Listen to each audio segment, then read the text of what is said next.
My Judies, the girls in me make progress. My Judies, they my Judies. My Judies, like excellence and success. My Judies, they my Judies. Welcome to Black Judies. I came up with that name. We are an eclectic threesome of black gay besties residing in Los Angeles. And we're here to bring you and give like an outside in. I can't get that line right. We are here to give you and to be your lens into the intricacies and celebration of black queer life. I'm Malcolm, co-host and expert in all things intellectual, and I'm here with... Yes. And I am Alvin, equal co-creator and pop culture connoisseur. And I'm Isaiah. And I like fashion.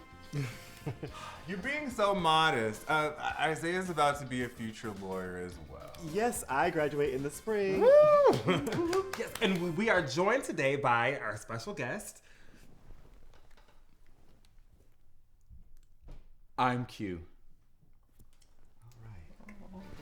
You're so cute and trendy. Let's talk about the cultural phenomenon that is Lil Nas X. Ooh, look at that, I'm hard. Oh, okay, great. Explicit much? But outside of that, is he beneficial to our community, yes or no? Absolutely. not. Ooh, dissension in the group. He is single-handedly providing a service that represents us all. Yeah, but don't you think he's doing too much? No. Imagine if there was a Lil Nas X type when we were coming up. I mean, would have come out of the closet a lot sooner, wouldn't we? Yeah, I probably would have came out earlier. I mean, you know, that closet is a little tight, you know what I mean? I'll share my story. Of course you will, darling. Yes, they want to know. We didn't ask. The people deserve to know. It all started when I was 15 years old. Well, of course, as a natural born actor, I had this whole plan figured out exactly how I was going to do it. I had a look inspired for the moment and everything. But then, as soon as I saw my parents' faces, how hurt they were, just all kind of just blurted out, like word vomit. But they had like, I was hurting them and it was their life or something. But this is my life and I'm okay with it. So my coming out story isn't really a typical coming out story. I knew I was gay before I even really knew what gay meant, but I was raised in church in the South in a black household. When I was younger, my brothers would always kind of tease me for being too feminine, too soft. You know, when I was in church, I would always hear that, you know, gays were going to hell. And so I was scared and I tried my best to be as straight as I possibly could. But after a while, the older I got, it was kind of hard to hide that I was not like them. And as time went on, I just kind of grew into myself. And now we just don't really talk about it, and I'm actually fine with that, and I'm happy being gay, and I'm as fabulous as I've ever been, so that's how I came out.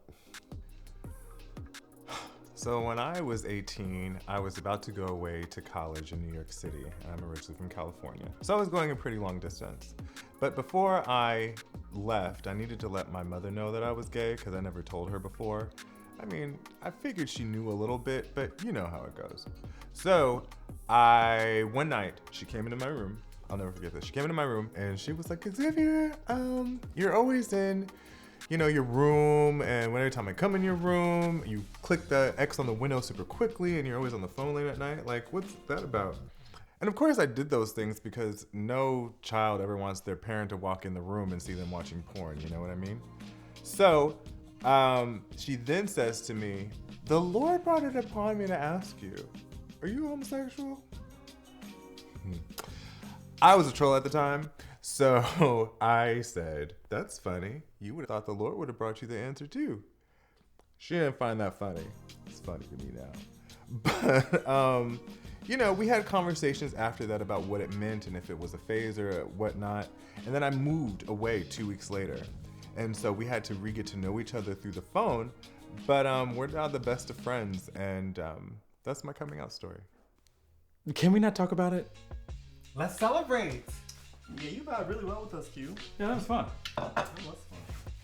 Hey, so did you take care of that rent thing yet? Shit. Yeah. They should get it by tomorrow. Only because I can't drive Uber forever. Yeah. I mean, if we monetize like we talked I about, looked into that actually. We need at least 5,000 impressions. at least. Salud. Cheers. Cheers.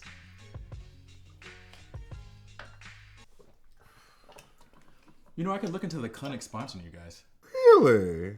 Yeah, they're from Silver Lake, so they're always looking for Black queer initiatives to support. It'll make them look good. Yes, Q. Yes, Q. See? Nigga, shut up. Hands off of him. He liked it.